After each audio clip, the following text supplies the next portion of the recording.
Here's something that hasn't happened before.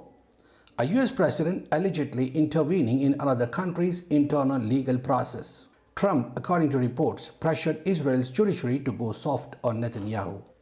Even Israeli President Herzog is now exploring ways to remove charges against Netanyahu. That's highly irregular. Meanwhile, there's chaos inside Israel too. Settlers in the West Bank, who were given open permission to occupy Palestinian lands, are now turning on the IDF. A 14-year-old settler was injured by IDF fire, and now settlers are attacking army outposts. Fires have been set. The defense minister had to call an urgent meeting. Imagine the irony. The people Israel empowered are now revolting. Let's rewind a bit. The Zionist movement didn't begin with peace.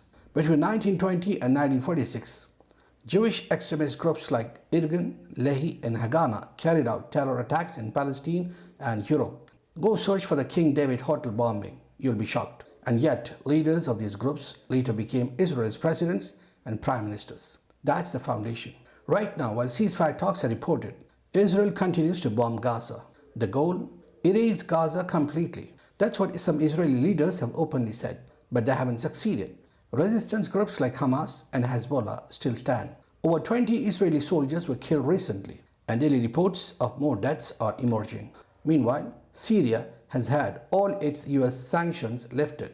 That's shocking. Why now? Because the US wants to normalize a regime it once called terrorist. Why? That regime is now cooperating with Israel.